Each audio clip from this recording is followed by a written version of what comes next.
Cambrioleur, gentleman et anarchiste, il aurait inspiré le célèbre Arsène Lupin, personnage iconique de Maurice Leblanc.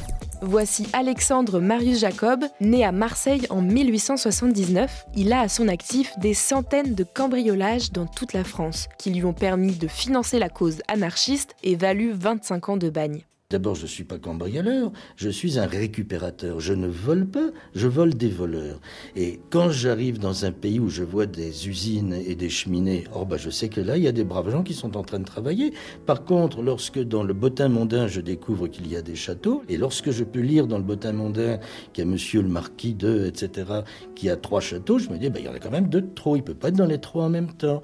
Donc là, je me dis qu'on peut rétablir la justice en allant récupérer dans les châteaux. Parmi ces cibles, on retrouve des bourgeois bien sûr, des rentiers, mais aussi des militaires et des prêtres.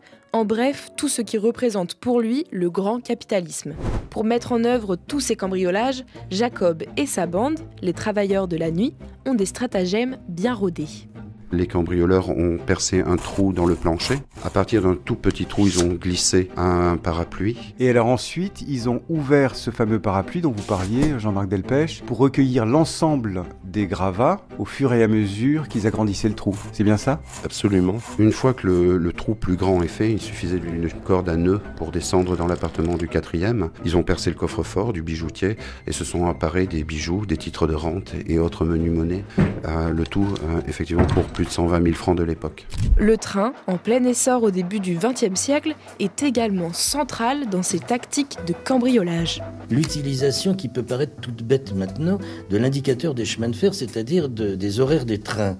C'est une idée de génie. On est en 1900 au début des chemins de fer et qui avait eu avant lui l'idée de se servir des horaires pour être à Abbeville le matin et le soir même à Rodez. Personne n'y pensait. Les gendarmes, qu'est-ce qu'ils avaient à leur disposition ? Ils n'avaient pas le téléphone comme maintenant, ni le fax, ils n'avaient rien du tout. Donc le gendarme de Rodez qui venait d'avoir un cambriolage sur lui ne pouvait pas soupçonner que c'était le même. Aussi ingénieux l'un que l'autre, Lupin et Jacob ont beaucoup de similitudes. D'abord, le déguisement. Tout comme Lupin, Jacob achète ses vêtements en friperie pour se déguiser, en colonel d'infanterie, en ouvrier ou bien même en curé.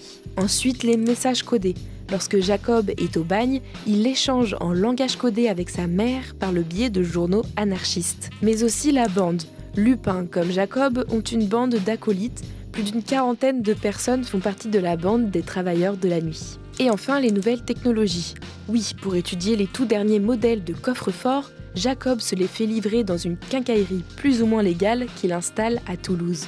Il va même acheter une fonderie à Paris pour fondre toutes les argenteries volées, tandis que les diamants et les joailleries sont vendus à Amsterdam et à Rotterdam.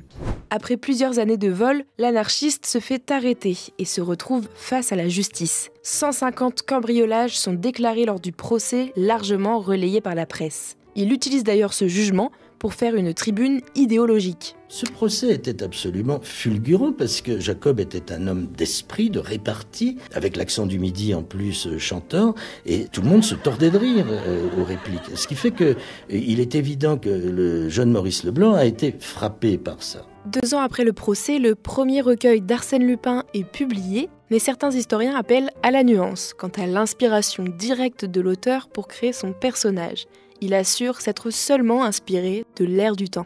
Pour en savoir plus sur la vie d'Alexandre Marius Jacob, vous pouvez écouter cet épisode de LSD, la série documentaire, et pour redécouvrir Arsène Lupin, écoutez la fiction L'Aiguille creuse de Maurice Leblanc sur France Culture.